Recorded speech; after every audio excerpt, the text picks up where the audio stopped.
10분은 다 좁혀요. 실제 사용 가능 시간 한 50분 정도.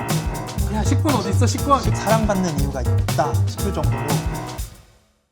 안녕하세요. 당신의 결혼이 영화가 되는 곳 더 그레이스 무비입니다. 저는 메인 감독 조영진. 저는 박동재 이사라고 합니다. 저희가 오늘은 더 그레이스 팟캐스트라는 컨텐츠를 준비해봤는데요. 신랑 신부님들께서 궁금하게 생각하실 만한 것들을 저희가 알고 있는 선에서 약간 오프 더 레코드 느낌으로 편하게 풀어보는 내용을 준비했습니다.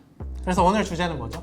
결혼을 하려면 아무래도 결혼식장이 가장 중요한 파트일 텐데요. 촬영 감독들은 예식 촬영을 갈 때 어떤 부분들을 조금 더 중요하게 생각하고 신경 쓰는지에 대해서 한번 이야기를 나눠보면 어떨까 생각을 했습니다. 한마디로 작가들이 생각할 때 사진 잘 나오는 웨딩홀의 미덕.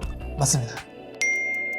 감독님은 그러면은 뭐 어떤 게 중요하다고 생각하세요? 저는 영상이나 이런 이미지가 잘 나오기 위해서 제일 중요한 거는 그 현장의 조명 세팅이 되게 중요하다라고 생각을 해요. 예를 들면은 입퇴장을 하실 때 이제 조명이 요즘은 밝은 홀도 많다 보니까 전체가 그냥 다 밝은 것도 상관은 없는데 경우에 따라서는 핀 조명을 이렇게 따라가면서 쏴주는 데들이 좀 많아요.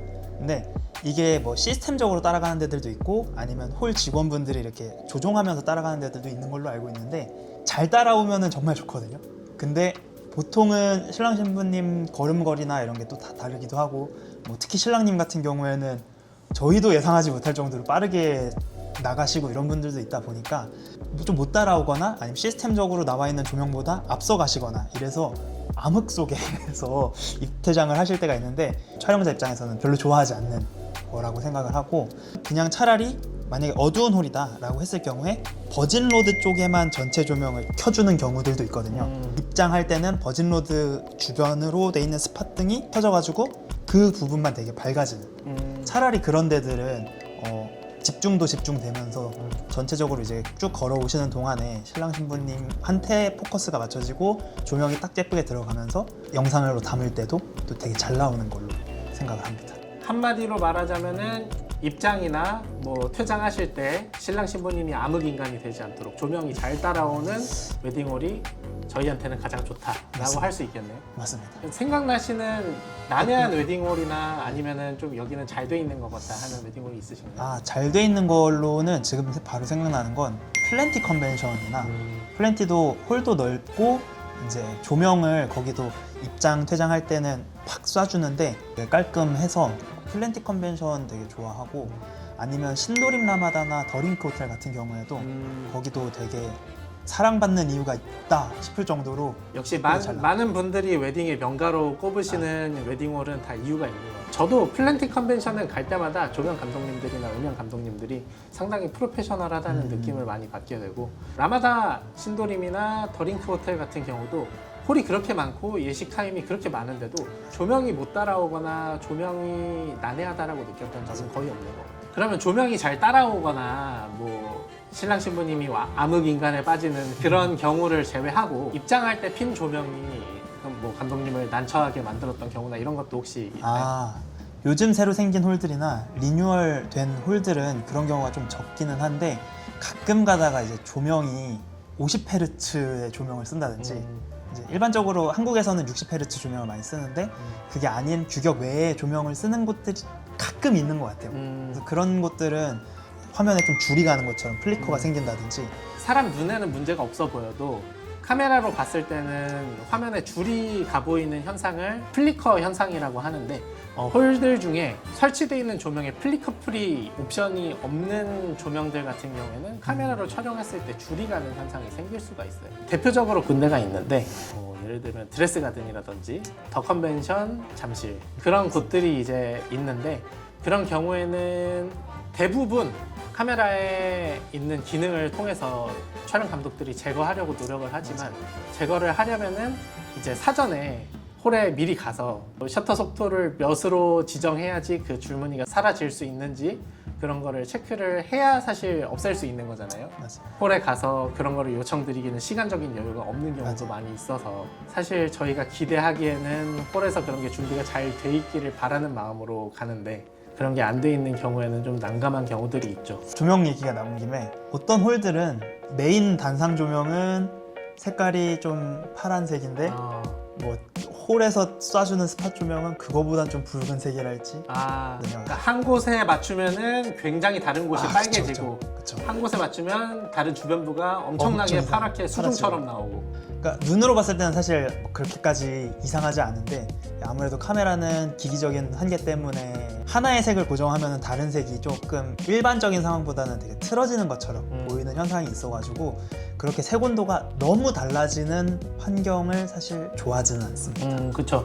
그렇게 되면은 편집할 때 굉장히 수고로워지는 게 따로 이렇게 색을 개별적으로 지정을 해서 빨간 부분을 이렇게 좀 파랗게 올린다든지 수공예적인 작업이 들어가게 되기 때문에 색온도 차이가 너무 나지 않게 세팅되어 있는 게 사진이 훨씬 잘 나온다고 생각하시면 됩니다. 맞습니다. 이거 뭐 여담이지만 통채광인 홀들이 요즘 많이 생기고 있어요. 근데 그 홀들에서 예전에 보타닉파크 야외 연출 공연 연철 장소도 그랬고 보통 조명을 달 때 할로겐 조명을 많이 씁니다. 그렇죠. 2300K 색온도가 정도 굉장히 되는. 낮고 이제 육안으로 볼 때는 그래도 티가 잘 안 나는데 맞아요. 카메라로 담았을 때 굉장히 빨갛게 그렇죠. 사진이 나오는. 그러니까 유럽 길거리 같은 느낌으로 되게 분위기 있어서 눈으로 보긴 좋은데 가스등 맨키로. 영상으로만 담으면 막 여기는 파란색인데 여기는 색이 괜찮고 자연광이 또 들어오면은 그 색 차이가 심해서 한쪽은 파랗게 되고 한쪽은 일반적으로 나오거나 아니면 여기다가 맞추면은 여기가 너무 붉게 나온다거나 요런 색이 분리가 되는 현상이 있어서 아쉬운데 사실 그게 뭐 돌릴 수 없다는 아니고 바꿀 수 있는데 저희가 이제 한 단계 또 작업이 더 들어가야 되다 보니까 차라리 균일한 게 촬영자 입장에서는 조금 더 좋기는 합니다. 신랑 신부님들 입장에서는 이 홀이 마음에 들어서 계약을 하고 싶다 내지는 이 홀의 외관적인 부분과 어떤 내부 인테리어가 너무 마음에 들어서 이제 계약을 하고 싶다라는 생각이 들게 되시면은 해당 홀의 스냅 사진이나 아니면 영상의 샘플들을 찾아보시면서 한 번씩 체크해 보시면 좋을 것 같아요. 사실 사진 한 장이 잘 나올 수는 있어요. 근데 홀의 환경이 정말로 괜찮다면 모두가 다 같이 잘 나와야 되는 거거든요. 그래서 그런 부분을 체크해보면 좋을 것 같다라는 생각이 듭니다. 저희가 이제 조명 관련해서 좀 이야기를 많이 나눠봤는데 그럼 조명 이외에 혹시 또 감독님께서 좀 중요하게 생각하는 거나 이런 거가 있는데도 참 좋다 이런 게 더 있으실까요? 내관이나 외관의 디자인적인 부분과 관련되는 부분은 아니고 작가들도 몸이 하나다 보니까 물리적인 한계가 있어요. 이제 본식 1시간 반 전에 저희가 찾아뵙고 촬영을 시작하도록 되어 있는데 그 안에 신랑 신부님의 연출도 촬영해드려야 되고 첫 타임 예식인 경우에는 원판도 먼저 촬영해드려야 되고 그 이후에는 대기실로 이동을 해서 이제 신랑 신부님의 연출도 먼저 찍고 혼주님들 사진도 촬영해드려야 되고 하객분들과 기념 촬영도 해야 되고 그 사이에 비는 시간에 저희는 또 홀 안에 들어가서 녹음기도 달아야 되고 홀 안에 어떤 특이사항이 있는지 체크도 해야 되고 그렇죠. 로비도 촬영해야 되고 이러다 보니까 저희는 어쩔 수 없이 홀, 로비, 대기실 이렇게를 왔다 갔다 하면서 이동하면서 촬영하게 되는데 그렇죠. 홀, 로비, 대기실의 동선이 굉장히 긴 예식장들이 있어요. 대기실과 로비가 층이 한 3층 정도 차이가 난다든지 그런 데들이 좀 있죠. 뭐 아니면 3층까지 차이가 안 난다고 하더라도 대기실과 로비가 붙어있는 홀이랑 대기실과 로비가 거리가 멀리 떨어져 있는 홀들이랑 작가들의 리소스 차이가 날 수밖에 없어요. 보다 많은 내용을 촬영해 드릴 수가 없게 되는 거죠. 그래서 그런 부분들이 어떻게 보면은 장소가 장점. 멀면은 하객들이 분리된다는 장점은 있을 수 있지만 사진이 더 많이 잘 나오게 되는 거랑은 조금 상충되는 조건이 아닙니다. 사진이 좀 잘 나오고 원활하게 촬영이 되려면은 홀, 대기실, 로비가 좀 붙어있는 구조가 좋다. 이를테면 송도 메리빌리아 여기 메리빌리아 이제 초리모소르 홀이랑 셀레스 메리 홀이 다 이제 홀, 대기실, 로비가 붙어있어요. 붙어있죠. 그래서 상당히 작가들이 움직이기 편한 동선으로 기획이 되어 있는 것 같고 더링크 호텔 같은 경우에도 대기실과 로비가 한 층에 있어요. 맞아요. 그게 그리고 참 홀과도 이제 거리가 멀지 않고 그래서 움직이면서 촬영을 준비하기 정말 지능적으로 동선이 잘 구성이 되어 있다. 제 생각에는 더링크가 홀이 5개가 있는데 연회장과는 층을 나눠서 하객들도 분리가 될 수 있도록 설계하시면서도 작가들과 스태프들이 움직이기 용이하게 이제 대기실과 로비 하나의 홀이 층. 한 층에 몰려 있도록 설계하신 점이 가장 마음에 들었고 그 홀을 기획하시고 설계하신 분이 한국식 웨딩에 대해서 정말 조예가 깊으시고 이해도가 높다. 정말 이해도가 높으시고 잘 설계하셨다고 생각이 됩니다. 맞아요. 공간이 넓은 게 무조건적으로 좋지는 않다. 네. 그래서 신랑 신부님께서 만약에 신부 대기실 밖의 모습을 많이 궁금해 하시고 영상과 사진에 그런 게 많이 담기셨으면 좋겠다 하는 니즈가 있으시는 분들은 조금 식장과 대기실과 로비에 동선이 조금 가까이 붙어 있는 곳으로 고려해서 예약을 하시면 더 좋지 않을까 하고. 그게 아니면 2인 촬영으로 아 그렇죠. 2인 촬영으로 진행을 하시면 어쨌든 한 명은 로비에 한 명은 대기실에 이렇게 해서 하객 맞이하시고 지인 촬영하시고 이런 거를 좀 더 안정적으로 담을 수 있으니까. 그러네요. 그러면은 정말 2인 촬영은 그런 분들을 위한 것 같아요. 뭐 대기실에서도 하객들과 인사 나누는 신부님 모습을 많이 담고 싶으면서도 로비에서도 신랑님과 혼주님들의 하객분들, 뭐 가족분들, 뭐 이런 것들을 많이 담기 원하시는 분들은 반드시 2인 촬영을 하시면은 후회하진 않으실 거다. 마지막으로 저는 이제 또 예식장 볼 때 대기실이든 홀이든 그 대기실만의 기능을 하는 게 아니라 주변부를 조금 더 꾸며놓은 공간들이 있어요.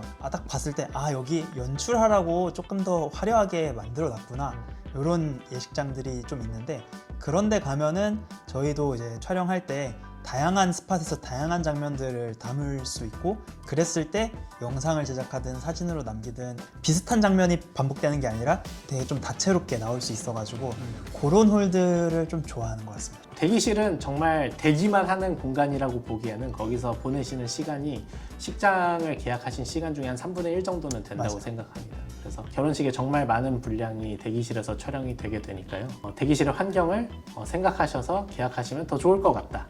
맞습니다. 물론 보태보태가 하면은 정말 그냥 다 좋은 곳에서 너무 내가 생각한 예산에 이제 오버하는 곳으로 계약을 하실 가능성이 있긴 하지만 잘 찾아보면이라는 말이 좀 너무 무책임할 수 있는데 그래도 많이 손품 팔고 발품 팔다 보면은 마음에 드는 나만의 웨딩홀을 찾으실 수 있다고 생각합니다. 지금 봤을 때 조명이 일단 중요하다. 요게 하나 있는 것 같고, 공간이 어떻게 설계됐는지가 생각보다 촬영자 입장에서는 좀 중요하다. 매우 중요하다. 이렇게 정리를 해볼 수 있을 것 같습니다. 그리고 또 그것도 있잖아요. 이제 이거는 뭐 다른 신랑 신부님도 마찬가지일 것 같긴 한데, 어쨌든 교통과 주차 비용. 맞아요. 주차 비용이 대부분의 예식장은 2시간 정도의 무료 주차를 제공하기 때문에 하객분들께서 문제 없이 이용하실 주차비 없이 이용하실 수 있는 경우가 대부분인데 간혹 주차비가 정말 살인적인 웨딩홀들이 있어요. 그리고 하객분들이 도착하시는 시간으로부터 2시간이 짧은 웨딩홀들도 가끔 있을 수 있죠. 동시 예식을 진행하신다거나 이브가 있다거나 하우스 웨딩이라던가 이런 곳들은 이제 주차비 이슈가 있을 수 있다는 점을 인지하시면 좋을 것 같습니다.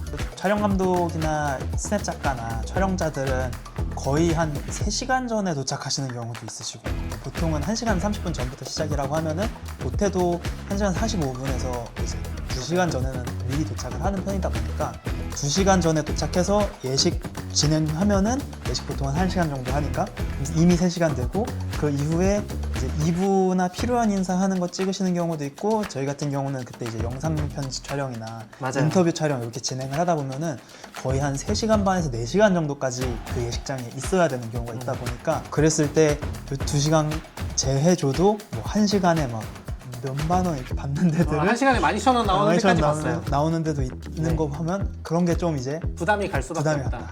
주차비가 부담이 가는 웨딩홀이 있는 거는 사실이죠. 네, 서울 좀- 중구 쪽에 있는 호텔들 같은 경우에는 제가 가본 호텔들은 대부분 주차 시간을 매우 넉넉하게 주시더라고요. 오히려 강남 쪽에 있는 예식장들 중에서 주차비가 많이 나오는 경우들이 있어서 하객분들 중에 조금 먼저 와서 이렇게 예식을 도와주신다거나 그런 인원들이 있는 예식인 경우에는 그런 걸 준비하고 계신 신랑 신부님들이라면 그런 부분도 한번 확인해 보시면 또 좋은 확인이 되실 것 같다라고 생각합니다. 그럼 아까 잠깐 얘기가 나왔었던 얘기긴 한데 우리가 촬영할 때 촬영자가 느끼는 심적인 압박감을 좀 줄이기 위해서는 예식 텀이 조금 긴 게 좋잖아요. 그쵸. 못해도 1시간 30분 텀인 데들이 개인적으로는 가장 좀 심적으로 안정감도 있고, 촬영 때도 이제 오늘은 그래도 되게 다양하게 많이 담아드릴 수 있겠다 이런 느낌이 있어서 식텀은 좀 넉넉한 게 저는 좋은 것 같기는 합니다. 내가 생각해왔던 연출을 정말 많이 찍어도 맞아요. 1시간 반이면 여유롭게 다 촬영하고도 이제 대기실에서 어머님들도 찍어드리고 가족분들도 찍어드리고 보통은 그래도 시간이 조금 여유가 있잖아요. 맞아요. 근데 예를 들어서 본식 텀이 50분이라던가 그런 곳은 이제 내가 예식을 준비하는 입장에서도 연출도 쉽지 진짜 않고. 한두 장면 찍고 이제 바로 이제 신랑님을 하객 맞이하러 보내드려야 되고 예식이 끝나고 원판을 촬영할 때도 다음 타임 가족분들이 들어와서 언제 끝나냐고 물어보시는 경우들도 있어서 그런 예식 탐은 가급적이면은 1시간 이상, 이상적으로는 1시간 반 이상인 게 가장 맞습니다. 좋다라고 또 생각할 수 있겠네요. 요즘은 1시간이거나 1시간 10분인 데들도 많은 것 같은데 1시간 10분까지는 괜찮아요. 나쁘지 않아요. 그냥 그럴 수 있는데 1시간인 곳들은 사실 그 1시간이 진짜 딱 1시간이라기보다는 앞팀이 리허설하는 시간도 있고 그리고 예식이 실제로 진행되는 한 30분 정도의 시간이 있고 뒤에 원판 촬영하고 뭐 가능하면 홀 연출도 이렇게 겸할 수 있는 시간이 다 합쳐서 1시간인 거다 보니까 맞아요.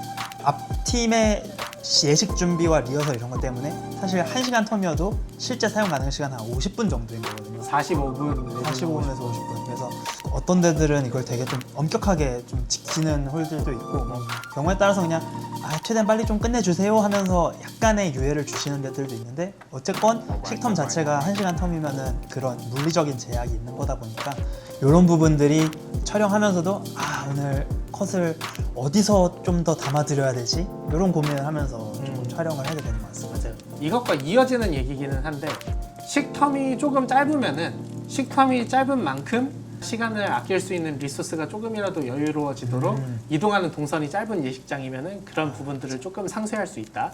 또는 이제 그 보조 신부 대기실이나 식장이 한 공간일 수도 있고 아니면 식장의 뭐 야외일 수도 있고 이렇게 추가적으로 연출을 할 수 있는 공간이 있으면은 미리 사실- 나가서 연출을 찍으면 되니까. 맞아요. 그러면 전혀 문제가 되지 않아요. 1시간 텀이어도 그냥 앞에 30분 먼저 도착하시면 보조 대기실에서 잠깐 대기하셨다가 잠깐 나와가지고 그 공간에서 연출 촬영하면은 사실 1시간 30분은 저희는 온전히 다 쓰는 거기 때문에 그 정도면은 이제 오늘 그래도 여기 식텀이 1시간이지만 그래도 건질 거나 필요한 장면들은 다 담았다 이렇게 판단이 돼서 그런 게 있는 홀들이 좋은 것 같습니다. 좋은 말씀인 것 같고 식장 시간 텀이 좀 짧은 예식장을 계약하셨는데 사진을 많이 찍고 싶으신 신부님들한테 드릴 수 있는 팁 중에 하나가 있는데 보통 그래도 식텀이 짧아도 예비 신부 대기실에는 보통 본식 1시간 반 전에 신랑 신부님이 맞아요. 대개는 도착을 해 계신단 말이에요. 맞죠? 그러면은 급한 연락을 돌리시고 뭐 수집품을 확인하시고 이런 시간을 제외하고 그래도 아마 시간이 남으시는 시간이 있으실 텐데 그 시간에는 가족분들한테 무조건 저는 식권을 미리 양도해 놓으시라고 말씀드려요. 맞아요. 저희가 대기실에 만약에 본식 1시간 반 전에 들어갔는데 가족분들이 야 식권 어디 있어 식권 이렇게 물어보시는 순간 이제 신랑님이 바로 이제 락커에 맞습니다. 식권을 찾으러 달려가시고 그러면 그 또 한 순간 이제 10분, 10분이 15분 지연되고 지연되고. 그러면서 이제 더 촬영할 시간이 없어지고 이런 악순환으로 이어질 수가 있기 때문에 맞아요. 만약에 내가 사진을 좀 많이 찍고 싶은데 내 예식장이 식텀이 좀 짧은 예식장이다 그러면은 먼저 도착하셔서 식권을 먼저 가족분들한테 양도를 꼭 해주시는 거를 가장 추천드립니다. 한 가지 또 협조되면 좋을 만한 부분이 헬퍼 이모님들께 부케 박스에서 먼저 부케를 오픈을 해서 물기 제거를 먼저 해주시기를 부탁드리고 있어요. 그리고 그래도 시간이 남으시면은 신랑님이랑 어머님 아버님들의 코사지를 먼저 착용해 주시면은 최소 5분은 단축돼요. 단축된 5분 동안 사진을 더 찍을 수 있으니까 그렇게 되면은 식텀이 조금 빡빡한 예식장이라도 더 좀 많은 효율적으로. 분량을 효율적으로 촬영해 드릴 수 있는 팁이라고 생각해 주시면 될 것 같습니다. 사실상 우리가 이제 촬영하는 거는 어떤 기능적인 부분이라고 생각하기 쉽잖아요. 사진 작가는 사진만 잘 찍으면 되고 이 사람이 보여줬던 포트폴리오만 나오면 된다. 영상 감독 같은 경우에는 영상이 올라와 있던 유튜브에 올라와 있던 샘플 영상이나 퀄리티 정도만 나오면 된다라고 생각하지만 실제적으로 그 퀄리티를 만들기 위해서 수반되는 것들 중에는 작가의 이런 노련함, 맞아. 작가의 관록 경험, 작가의 현장 통제력이 있는 것 같아요. 맞습니다. 그래서 식탐이 빡빡할 수도 있고 조명이 난감할 수도 있고 아니면 인테리어가 좀 부족할 내가 수도 있고. 조감도에서 봤던 것보다 별로일 수 있는데 작가들이 현장 대응력이 그만큼 갖춰져 있고 현장 통제가 되고 현장에서 미흡한 것들을 이런 거 좀 이렇게 해주세요라고 할 수 있는 노하우가 있는 넉살이. 작가라면은 그런 부분들을 충분히 상쇄할 수 있기 때문에 신랑 신부님들께서 본식 촬영을 준비하시면서 또 계약을 하시면서 업체를 알아보실 때 이런 부분들을 조금 알아봐 주시면 더 좋을 것 같아요. 맞습니다. 저희가 오늘 이제 처음으로 한번 또 이렇게 이야기를 나누는 거다 보니까 좀 두서없이 이야기를 했을 수는 있는데 네, 저희는 어쨌든 더 많은 정보를 드리기 위해서 조금 더 나은 방법도 찾아보고 저희끼리 말씀드릴 만한 내용에 대해서 더 리서치를 해볼 예정인데 혹시 궁금하신 부분이라든지 더 알고 싶으신 부분이 있으시다면 편하신 방법으로 알려주시면 저희가 컨텐츠를 기획하는데 요긴하게 적용할 수 있도록 하겠습니다. 네, 그럼 여기까지 저희가 준비해봤고요. 다음 내용에서 찾아뵐 수 있도록 하겠습니다. 네, 지금까지 더 그레이스 팟캐스트였습니다. 안녕.